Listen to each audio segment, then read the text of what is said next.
a crisis in corrections. You have no idea what's really going on in here. A powder keg ready to explode.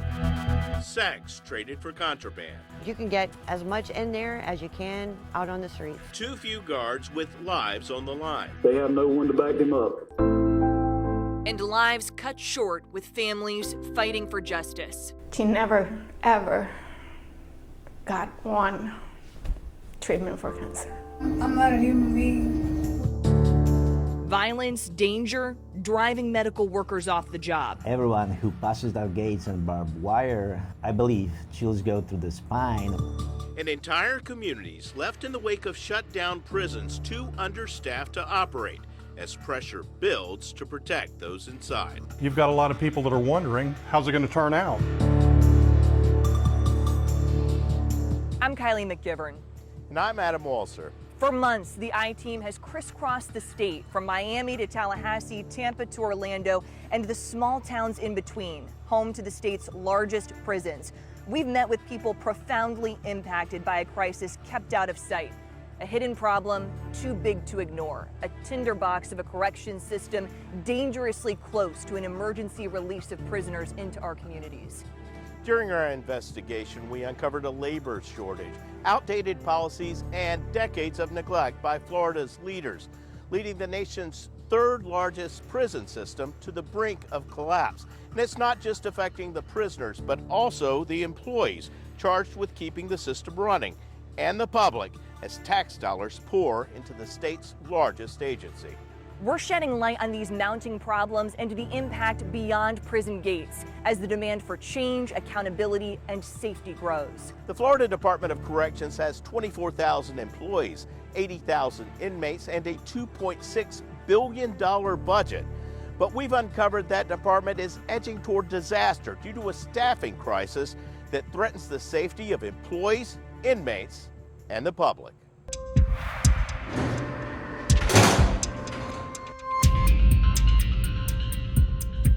Beneath unmanned watchtowers and behind razor wire fences, the nation's third largest prison system is falling apart.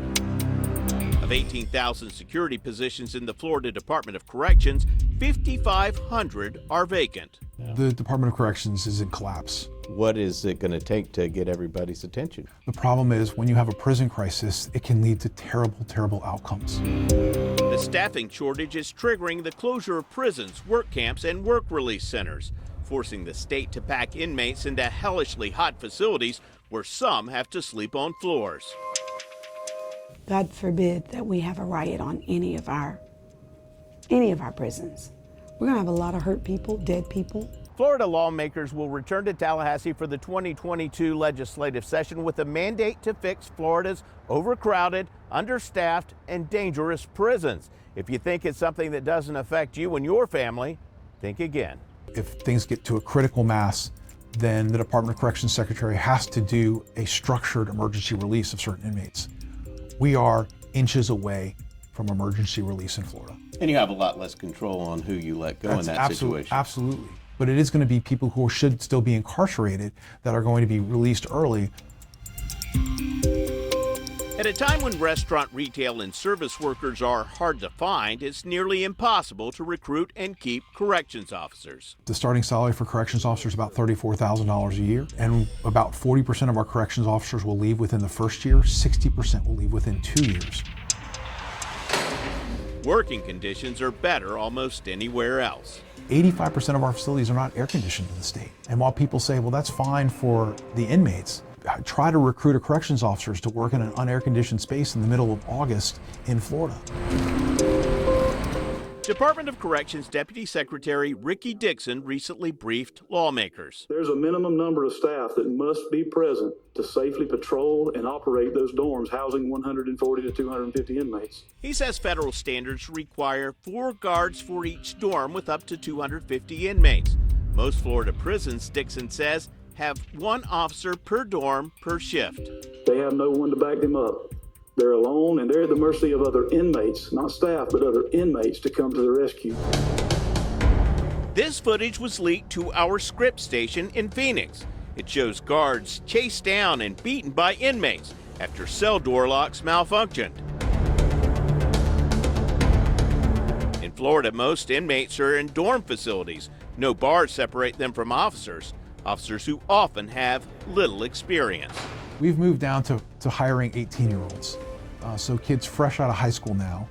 That I just couldn't walk away and forget. Lorette Phillipson is a prison reform advocate who was previously incarcerated at Lowell Correctional Institution. You can tell when an officer is new if they're actually afraid. You can see it in their eyes. And that's a dangerous situation. Yes, it is a very dangerous situation. Phillipson used open records requests to obtain job applications and disciplinary records for officers who worked at Lowell. One guard had a prior criminal history. He had been charged with domestic battery. His charges were dismissed. He also had a breach of peace, which he pled guilty to. That officer resigned and was named in a lawsuit alleging he nearly beat a female inmate to death, leaving her paralyzed. We should be doing a much better job on checking backgrounds. Another officer's disciplinary record showed more than 40 infractions. He had 22 improper conducts. He had 10 excessive uses of force. He had 2 verbal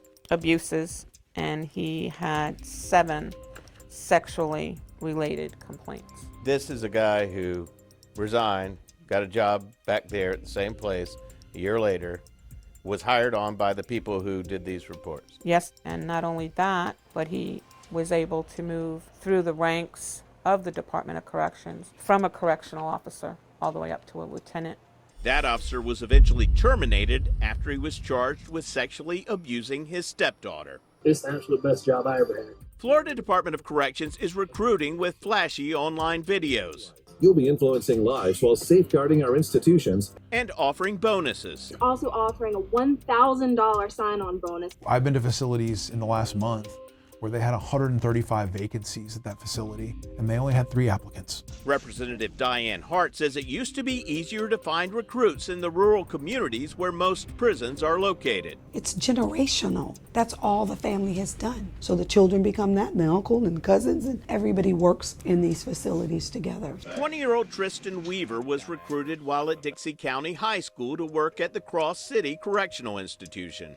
I didn't want to go work in an environment like that. Your mom works in the prison? Yes, sir. She's been there 17, 18 years now. Do you ever worry about her? All the time. Weaver says he rarely sees his mom these days. She's spending 16 hours a day there, filling in for the people that don't come in, or because they're short-staffed, they ain't got people to come in. That's happening system-wide. According to Deputy Secretary Dixon, the department spent $103 million on overtime this year. Staffing shortages mean education, drug rehab, and training programs are cut, leaving inmates with no new skills when they exit and nothing to do inside. Inmate idleness has contributed to some of the major notorious disturbances throughout our nation over the years. And you couple that idleness with understaffing and fatigue, and you can see why we're so concerned and why this is such a critical issue. People think, oh, these are criminals. They probably deserve to be there. I don't care about these people. Why should they care? A vast majority of people in the prison system are going to get out. These people are going to come live in your neighborhoods. They're going to be in your communities. And they're either going to get out being prepared to reenter society, or they're going to get out as better criminals because that's what they learned while they were incarcerated. Just a week after our story on staffing shortages, Governor Ron DeSantis announced hiring bonuses of up to $5,000 for new corrections officers. The state is offering $3,000 bonuses for all new corrections officers. Applicants can get an additional $1,000 to work at facilities that are considered high vacancy institutions, and they can get an additional $1,000 if they are already certified corrections officers. In addition, the DOC will give all current corrections officers a $1,500 bonus and will raise starting salaries next year by 16%. Currently, staffing is so short that one corrections officer may guard up to 250 inmates by himself at some prisons. And the state paid more than $100 million in overtime last year because that shortage forced so many officers to work mandatory overtime. Jim Biardi, who is president of the union that represents corrections officers, says the bonuses are a good start at helping alleviate safety issues that understaffing has caused. Proper staffing in a prison is critical to its operation. I think it's critical to the safety of the officers, the inmates, and the public as a whole. I think that this is the right step to solve this problem, but I think more needs to be done. A month after those sign-on bonuses were announced, a DOC spokesperson told us it's still too early to see if they're luring more applicants. Coming up, we find documents showing how prison guards were finding other ways to supplement their incomes, extorting inmates and trafficking in contraband.